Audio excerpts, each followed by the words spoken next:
¿No? Sí, profe. Perfecto. Bueno, el tema de hoy es productores agropecuarios y sistemas agrícolas, complejidad y diversidad, sistemas y subsistemas agrícolas, la finca, estructuras e interacciones, y una segunda parte con tipología de productores. Ahí sigo admitiendo. Bueno.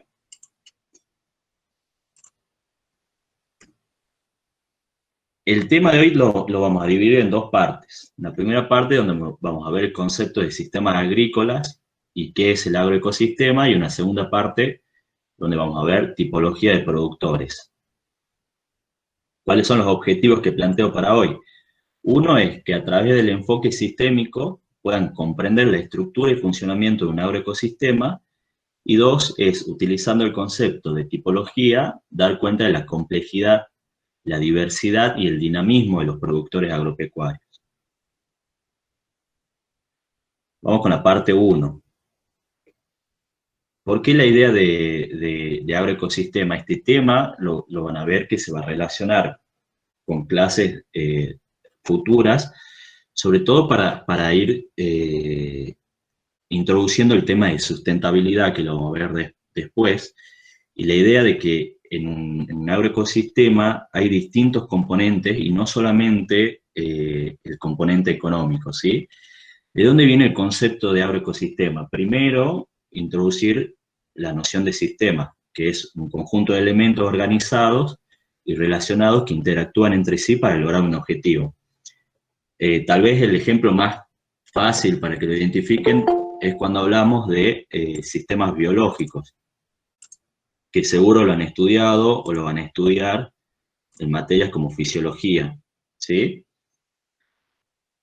De ahí nosotros partimos del ecosistema, que son los ecosistemas naturales que se encuentran en el planeta Tierra, al concepto de agroecosistema. ¿Qué es un agroecosistema? Es un ecosistema modificado por el hombre, ¿sí? Para satisfacer sus necesidades. Un ecosistema, para clasificarlo, podemos tener tres características. Uno es qué tipo de energía utiliza, y en los ecosistemas naturales la principal energía es la solar, ¿sí? A través de la fotosíntesis, las plantas, que son los organismos primarios, pueden producir su crecimiento, y de ahí se arman las cadenas tróficas de los demás individuos, ¿sí?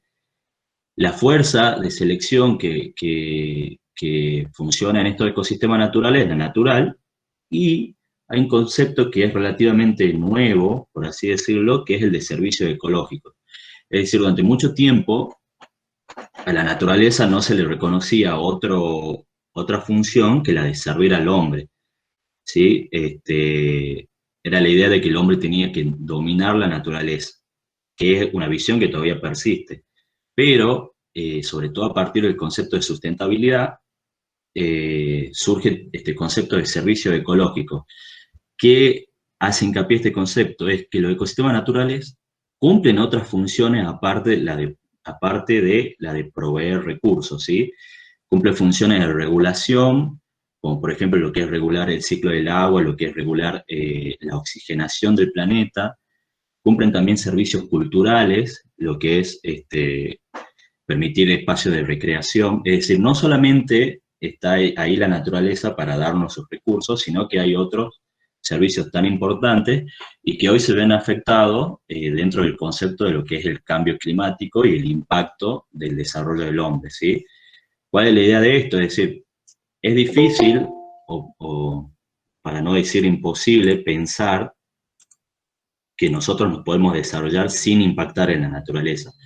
Ese impacto es necesario, pero es distinto que a ese impacto lo pensemos de una posición de que yo la tengo que dominar a la naturaleza, a pensar ese impacto de una posición de que esa naturaleza hay que cuidarla.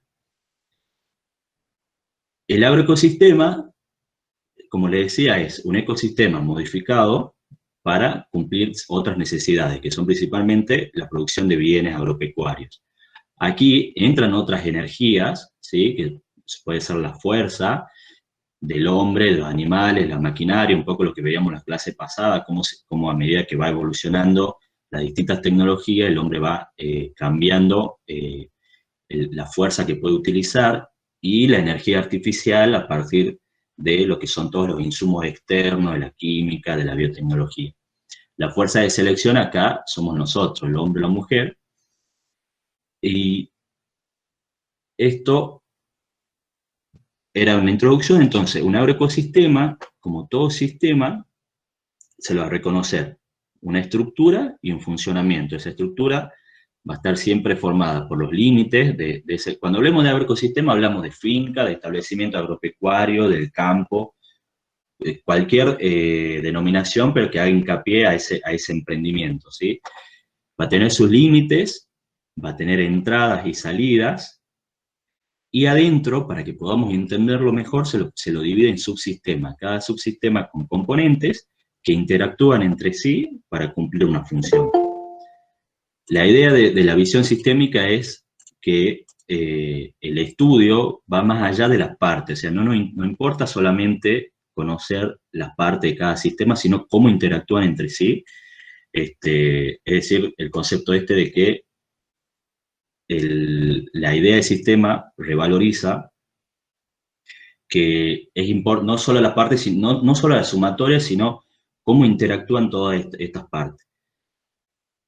Entonces, como dice el texto, en un agroecosistema podemos identificar 3 subsistemas principales: el ecológico, el técnico y el social, ¿sí? El ecológico, que está formado por todos los seres bióticos y abióticos, es donde está inserto ese establecimiento y básicamente te define la potencialidad o los límites de ese sistema a través del suelo, clima, los recursos que estén presentes. El subsistema técnico nos hace referencia a la actividad productiva, a estas preguntas de qué se produce, cómo se produce, cuánto se produce.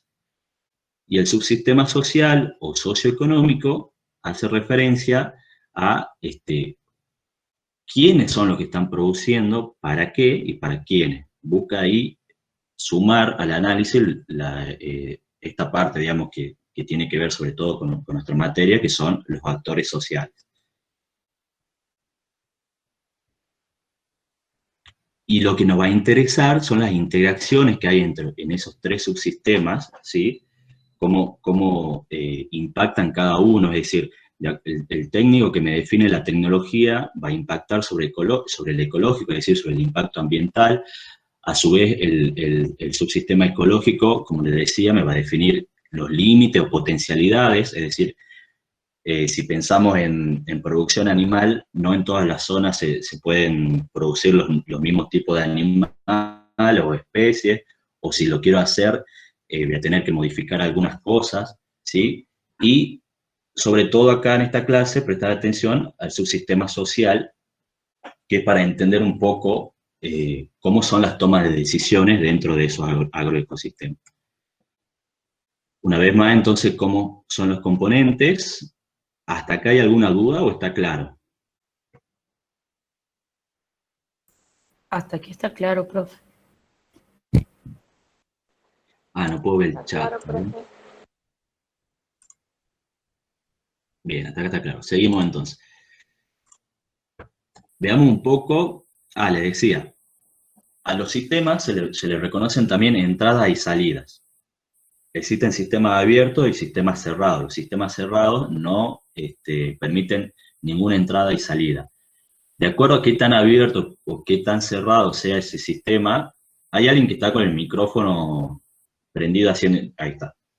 De acuerdo a qué tan abierto o cerrado sea ese sistema, es decir, qué tanto dependa de entrada y salida, hablamos de sistemas autosuficientes o dependientes.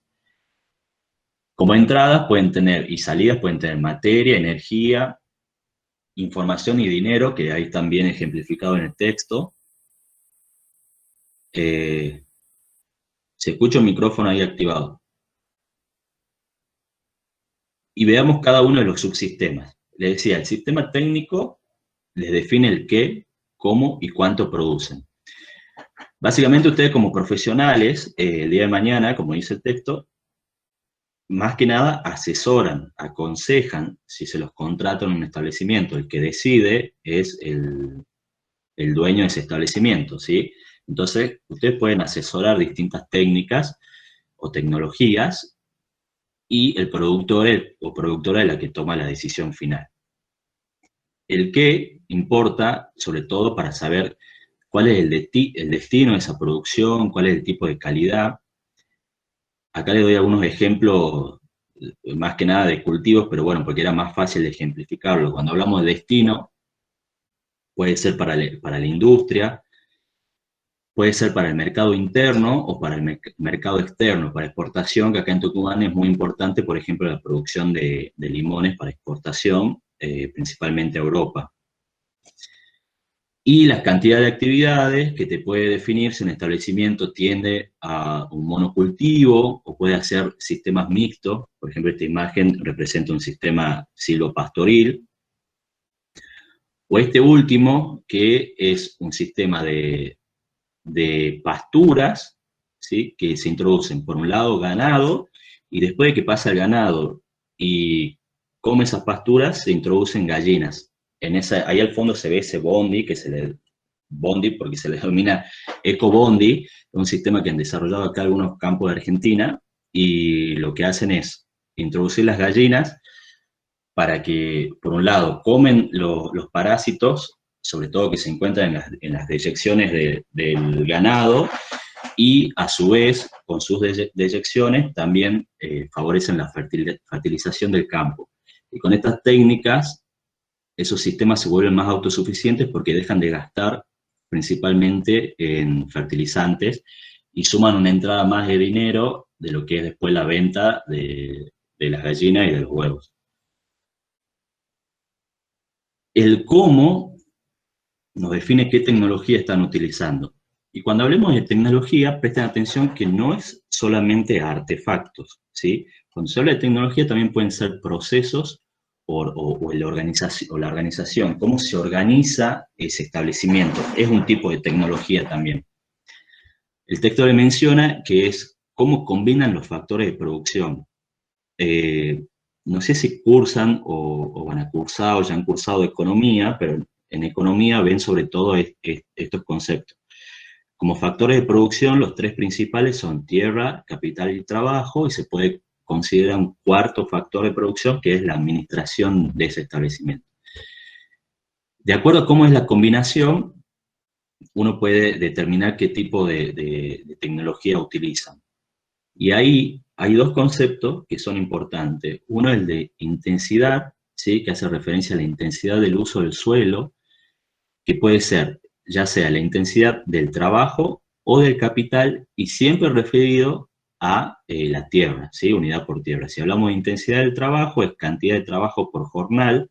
Un jornal son 8 horas de trabajo sobre la unidad de tierra, que es acá en Argentina la unidad que se utiliza es la de hectárea, y la intensidad de capital es la cantidad de capital utilizado por unidad de tierra. Este concepto de intensidad permite clasificar sistemas intensivos o extensivos, ¿sí? Y el otro concepto es el de productividad. Este lo vamos a ver después también en la clase 8, indicadores de sostenibilidad. La productividad es un indicador muy importante y muy común en el campo agropecuario, sobre todo la productividad de la tierra, el rendimiento, es uno de los principales índices para medir que también está funcionando un establecimiento, ¿sí? La famosa pregunta cuánto rinde o cuánto has obtenido en tu cosecha o en tu producción animal, que es básicamente la cantidad de producto obtenido en kilos o en toneladas por la cantidad de tierra empleada. Lo mismo se puede hablar de la productividad del trabajo. Ahí lo que cambia es el numerador, en este caso el denominador es la cantidad de producto obtenido en kilos o toneladas por la cantidad de trabajo empleado. Y el otro concepto importante es la productividad del capital, que es cantidad de producto obtenido en kilos por cantidad de capital empleado, pero si nosotros, el concepto de rentabilidad también muy utilizado sobre todo para tomar decisiones de índole económica, que es básicamente la cantidad de dinero que uno obtiene por la cantidad de dinero invertido. Es un indicador adimensional, peso sobre peso, y se lo multiplica por 100 para expresarlo en porcentajes. Ese podríamos decir que uno de los principales indicadores en la toma de decisión utilizado este último tiempo, digamos, o casi siempre en el campo argentino, que hoy se está comenzando a debatir o a discutir de que la rentabilidad no tendría que ser el único indicador para tomar decisiones, sino que hay otros indicadores que son importantes, y ahí donde entra el concepto este de agroecosistema. Ahí donde entra ver después qué indicadores están dentro del subsistema ecológico, es decir, qué impacto estoy teniendo yo con mi actividad, cómo está la salud de mi suelo, cómo está mi biodiversidad, si la estoy perdiendo, si la estoy aumentando, cómo va aumentando o disminuyendo mis costos año a año. Con este indicador principal de toma de decisiones, sobre todo en lo que son las producciones de oleaginosas, principalmente la soja, en Argentina han aparecido dos grandes problemas. Es decir, históricamente, uno de los factores que explica por qué se ha expandido tanto la soja era que la rentabilidad era muy alta. Cuando un productor o productora decide qué actividad va a realizar, ¿sí? Si es solo agricultura, o es solo ganadería, o es sistema mixto, desde el 96, con la introducción de la soja transgénica, el cultivo más rentable en la zona núcleo principalmente, después se expande hacia otra zona del país, por ejemplo, hacia nuestra zona. En ese momento el cultivo más rentable era la soja transgénica. Y así se realizó y se sigue realizando durante mucho tiempo, se tendió mucho al monocultivo, se dejaron de prestar atención a otros indicadores, y hoy hay dos problemas principales. Uno, el aumento de costos, porque cada vez se necesitan más insumos, más fertilizantes y más agroquímicos, por un lado por la pérdida de biodiversidad del suelo, y por otro lado por factores económicos o macroeconómicos de mercado que han hecho que los costos aumenten. Y el otro gran problema que hay en el sector agrario es la aparición de malezas resistentes.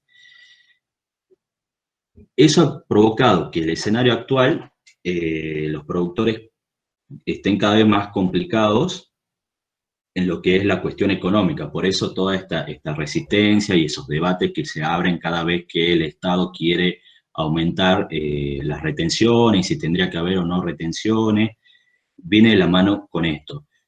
Y los nuevos paradigmas como la agroecología buscan decir, bueno, la rentabilidad económica es importante, pero no es la única, hay que prestar atención a otros indicadores.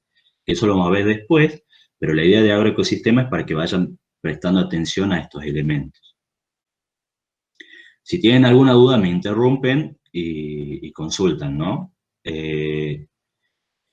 Y por último, la tercera pregunta dentro del subsistema técnico es cuánto se produce, ¿sí? Ahora, el sistema técnico me describe cómo son esos productores, pero no me dice por qué. Y ahí es donde entra el subsistema socioeconómico, que me define quiénes producen, para qué producen y para quiénes. Es donde entra todo esto, y hacer hincapié desde ahora en adelante de lo complejo y heterogéneo que es el escenario agrario, donde hay distintos tipos de productores y productoras. Algunos ejemplos ahí que figuran acá es la familia campesina, la empresa familiar, la sociedad comercial. De acuerdo a quiénes son esos actores, las tomas de decisiones son distintas, ¿sí? Los objetivos dentro del establecimiento van a ser distintos. Ahí está la pregunta de ¿para qué producen? Obviamente, el principal factor es el económico, es decir, ganar dinero, pero ¿para qué? Y ahí es donde entran los distintos objetivos y criterios. Solamente para mantener la familia, para crecer económicamente y entrar en un proceso de capitalización. simplemente para conservar lo que tengo, ¿sí? Y le menciona el texto las actitudes ante el riesgo, de acuerdo a cuáles sean los objetivos de cada actor y decirlo a grosso modo, qué espalda tenga es el tipo de riesgo que puede tomar. Y lo interesante del concepto de riesgo es que le permite saber qué estrategias van a implementar cada uno de los productores. Por eso ahí le mencionaba que, por ejemplo, pequeños productores, sobre todo un caso que pasa mucho en Tucumán con los productores minifundistas, que creo que hicimos mención en la clase pasada, que son pequeños productores cañeros con 10 hectáreas o menos, producen caña para vender al ingenio, pero ese ingreso es muy pequeño, entonces es común que tengan alguna pequeña huerta, animales o trabajen fuera del predio. Y bueno, para quienes producen es esto de quién es el propietario o el dueño ya sea del establecimiento o los capitales que se ponen en juego en el proceso productivo. Y el tercer subsistema, el ecológico, que básicamente, vuelvo a repetir esto, de las potencialidades y limitaciones en ese escenario para realizar distintas actividades. Y es lo que hoy se está buscando, que se le preste más atención por la cantidad de impactos que ha tenido sobre todo lo que se denomina la agricultura industrial. ¿Hasta acá alguna consulta? ¿Algún aporte? ¿Algo que no le haya quedado claro?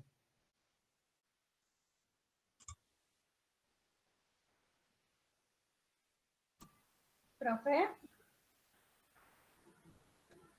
Sí. a mí no me quedó claro del texto lo de las técnicas extensivas y las técnicas Intensiva. Sí. Bien.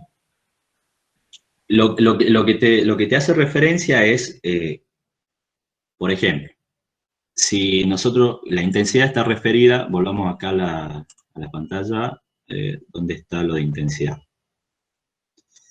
2 segundos. Acá. Intensidad del uso del suelo. Está referida a la unidad de tierra. Básicamente, si uno tiene poca tierra, va a buscar que esa tierra sea, pero por ejemplo cuando hablamos de un productor familiar, que su familia participa del proceso, es decir, aporta mano de obra a la finca, esos productores generalmente tienen poca tierra. Entonces, ¿qué es lo que hacen? Es poner mucha mano de obra en esa poca tierra. Por eso se habla de productores intensivos. Productores extensivos es cuando hay mucha tierra, pero tal vez para hacerlas muy productivas necesitan mucha inversión de capital y no lo tienen. Entonces, que es el ejemplo que le da de un productor histórico de Argentina, que son los latifundistas, que lo que hacen es buscar alguna actividad que le demande poca inversión de capital o poca inversión de trabajo, como la producción ganadera, y eso se habla de producciones extensivas. No sé si ahí aclaro tu duda. Bien, sí, ya me quedó claro, profe, gracias. Perfecto. Realmente tiene que ver más que nada con el factor tierra. Piensen, por ejemplo, si nos vamos a una producción de gallinas o pollos, ¿sí? Podríamos decir que no es lo mismo una producción a jaula que una producción a campo. ¿Cuál va a ser más intensiva?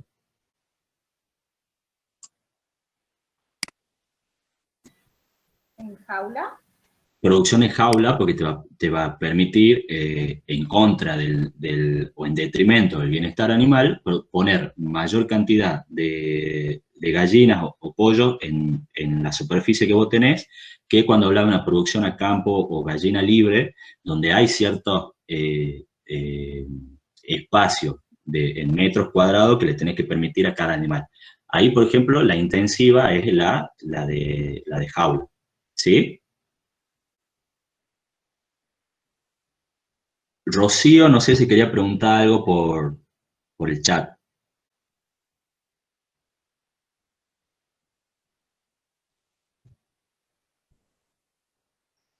No, bueno.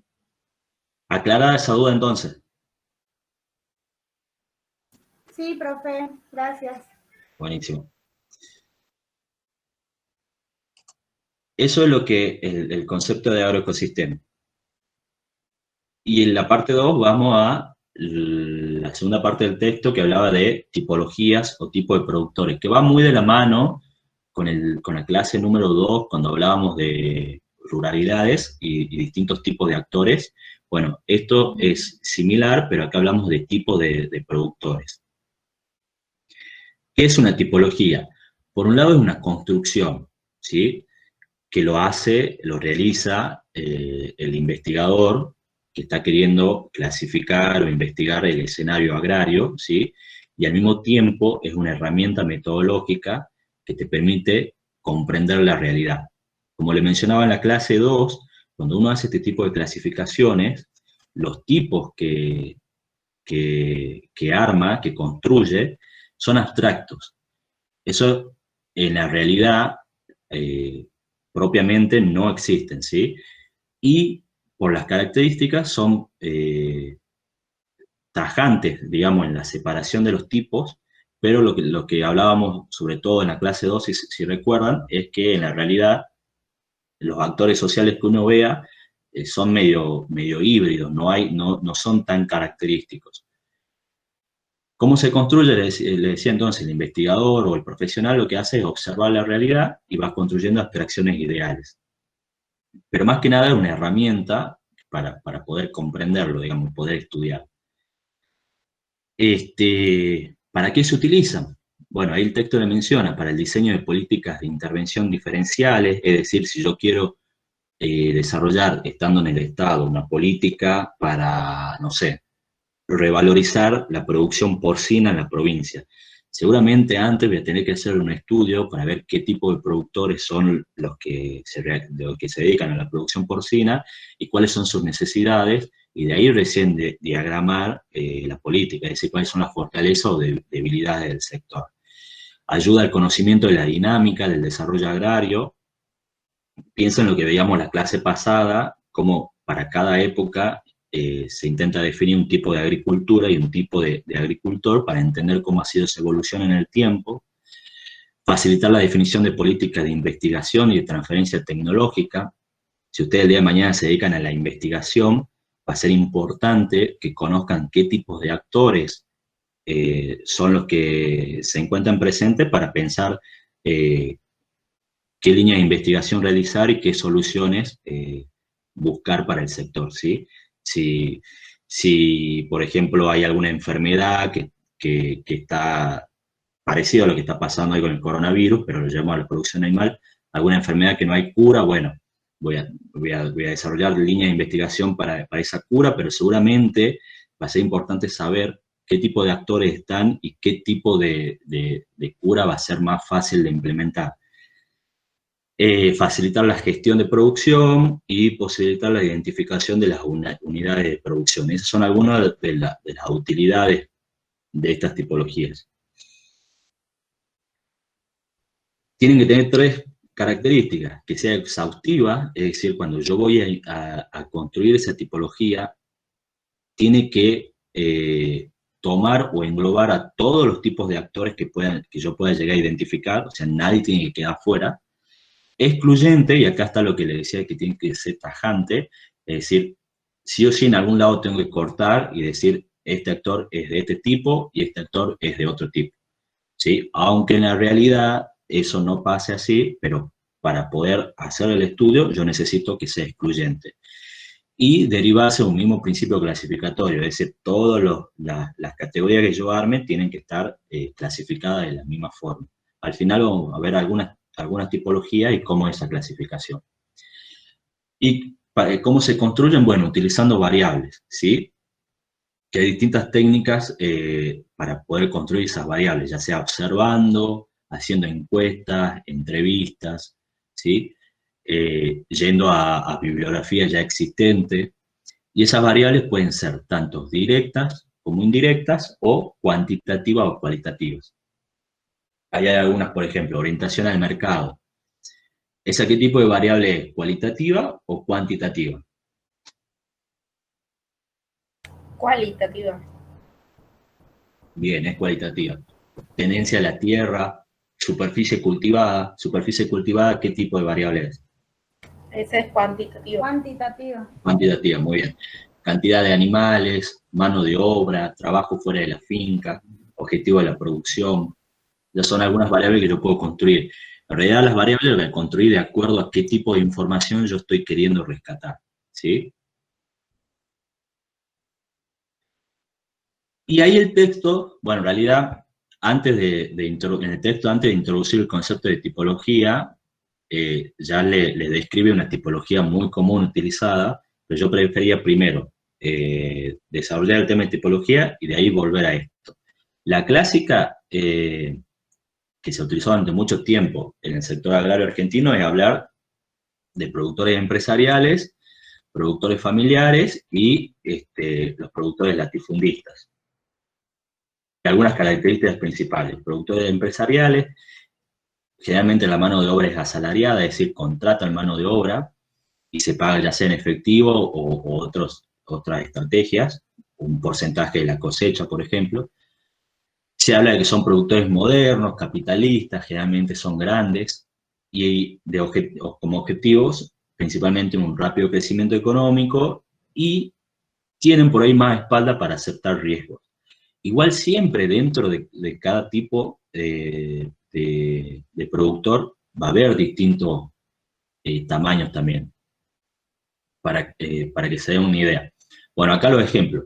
Agroindustria, muy característico de Argentina, la industria de la caña de azúcar, la industria del vino, la industria de la hierba. Grandes empresas de capital fijo, grandes empresas de capital financiero. ¿Cuál era la diferencia entre el tipo de capital fijo y financiero que habíamos visto en la clase pasada? ¿Alguien se anima a decirlo? Que en el financiero era gente que no estaba involucrada directamente en la producción y solo ponía el dinero, digamos, y podía Claro. irse cuando quería. Claro, recuerden en el capital, es decir, que el capital que manejan es financiero, el fijo generalmente compra propiedades, compra maquinaria, invierte en lo que es capital físico, ¿sí? Esa es la diferencia principal. Y las pequeñas y medianas empresas. Lo que le decía esto, que al interior, por ejemplo, perdón que le dé ejemplos de producciones agrarias y no animales, porque yo principalmente investigo, por ejemplo, lo que es la producción sojera. Dentro de la producción sojera vos tenés distintos productores empresariales también. Tenés productores muy grandes que incluso son transnacionales, es decir, tienen campos en Argentina, en Uruguay y en Brasil, por ejemplo. Tenés productores medios y tenés productores pequeños. Los tipos de riesgos que pueden aceptar esos productores hacia adentro, estamos dentro de la tipología de empresariales. También es distinto. Le doy un ejemplo. Los productores transnacionales tienen mucha más espalda. ¿Por qué? Fíjense esto, lo que es las políticas. Acá en Argentina hay políticas de retención. En Brasil no. Entonces esos productores, al tener campo en los dos países, tienen una parte de sus ingresos que no son afectados por las retenciones y no es lo mismo que un productor sojero pequeño que está dentro del país y que todo su ingreso se va a ver afectado por las retenciones. De ahí que cuando se discute el tema de retenciones, un sector de los productores piden que esas retenciones se diferencien, ¿sí? De acuerdo al tamaño del productor, el porcentaje de esa retención. Otro ejemplo es con el tema de los factores climáticos. Si yo solamente soy un productor empresarial sojero pequeño, que solamente estoy en Argentina, y me afecta una sequía, no es lo mismo la espalda de un productor grande que tenga campo en otra zona y la sequía le afecte una sola parte. ¿Quedó claro ese ejemplo?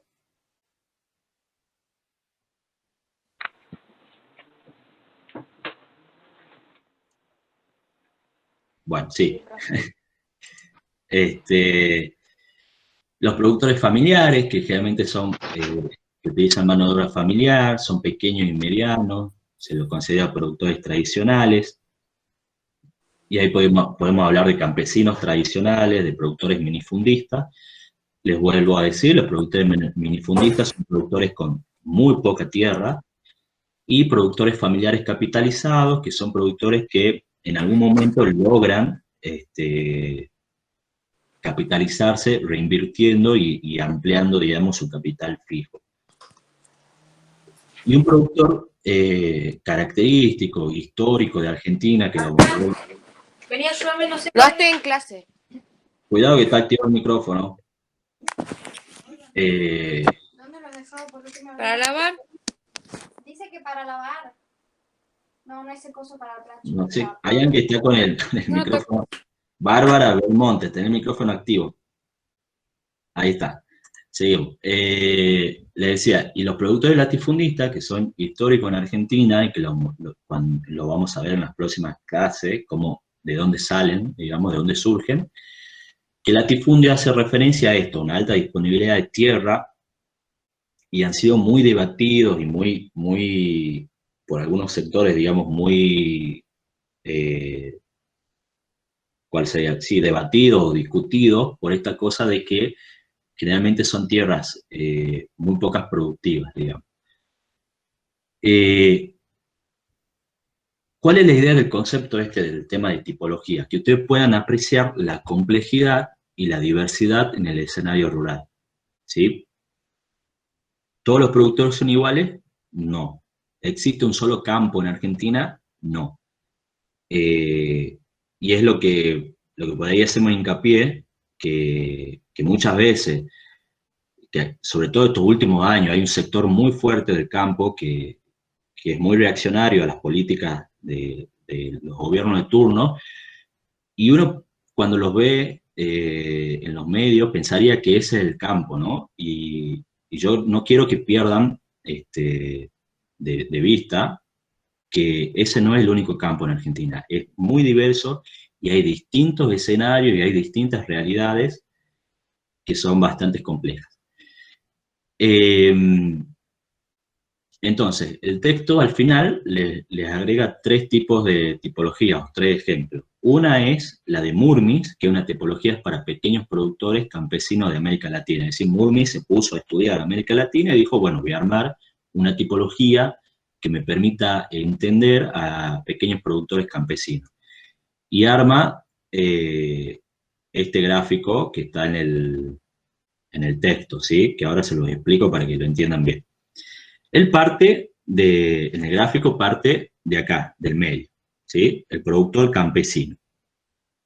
Y dice, el productor campesino tiene trabajo familiar, tiene tierra, los utiliza, los combina para realizar algún tipo de producción, y esa producción la vende o la utiliza como autosuficiencia, ¿sí? Produce alimentos para él mismo, para poder seguir repitiendo ese ciclo productivo, ¿sí?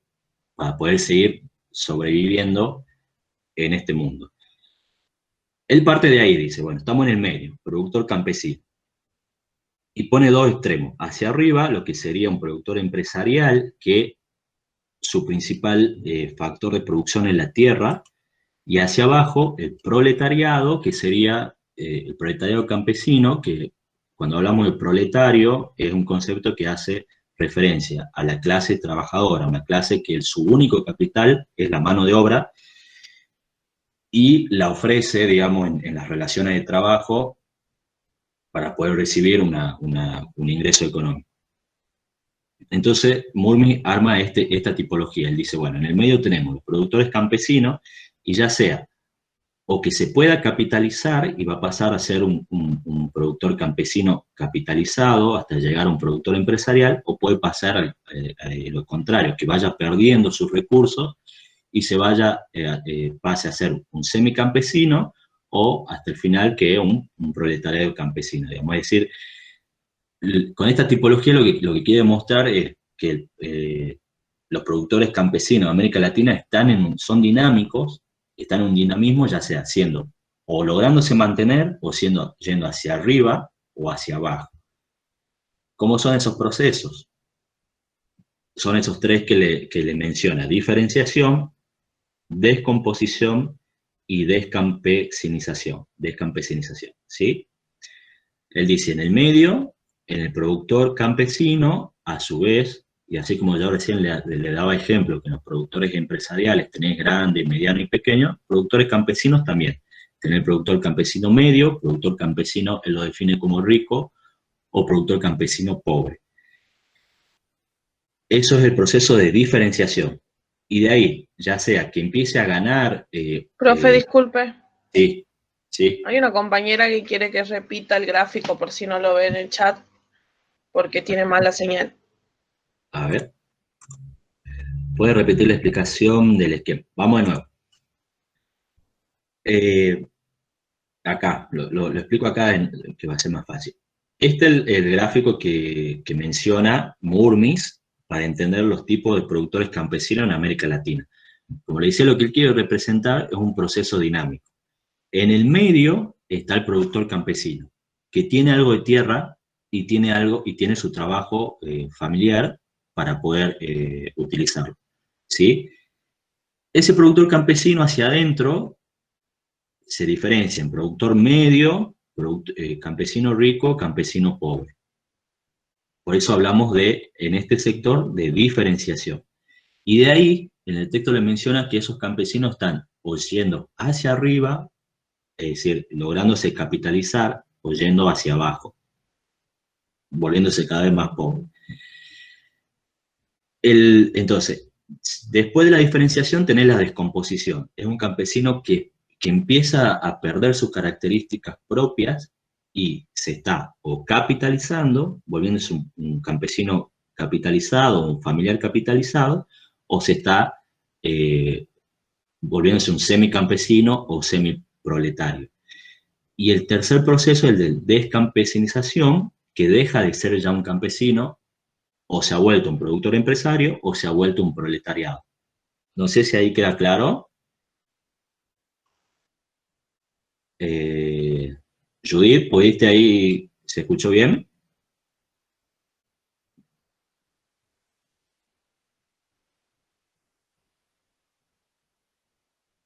No sé, Judith ahí que decía que tenía mala señal. Profe, sí, ahí ya lo entendí mejor. Muchísimas gracias. Buenísimo. Entonces, esa es la clasificación que hace Murmis. Después el texto le menciona este cuadrito, que no sé si se llega a ver bien por la definición, pero es una tipología de Jackman, que más que nada acá lo que quería rescatar es, fíjense, él hace una tipología entre la agricultura campesina y la agricultura empresarial, en algunos países de América Latina y Caribe. ¿Cómo hace él para construir esos dos tipos y diferenciarlos? ¿Qué es lo que él analiza? Bueno, es esta columna, la de atributos, ¿sí? ¿Qué objetivos tienen en la producción? ¿Cuál es el origen de la fuerza de trabajo? Estas son las variables que él utiliza para construir la tipología. ¿Qué tipo de tecnología? ¿Cómo es el destino del producto? ¿El origen de los insumos? ¿Cómo es la actitud ante el riesgo? Era más que nada rescatar eso de ese tipo de tipología. Y la última que le presenta el texto es la de Ovchatko, Edith Ovchatko, del 2007, que ella lo que hace es una tipología para pequeños productores en Argentina. Y reconoce tres tipos. Es decir, dentro de los productores pequeños tenés tres tipos. Que es parecido a lo de Murmis, digamos, sería un campesino medio o transicional, que realiza una reproducción simple. Cuando hablamos de reproducción, hablamos de si a su actividad la puede seguir realizando a lo largo del tiempo. Reproducción simple, un campesino que logra mantenerse, ¿sí? No crece ni tampoco pierde, digamos, no se empobrece, se mantiene ahí.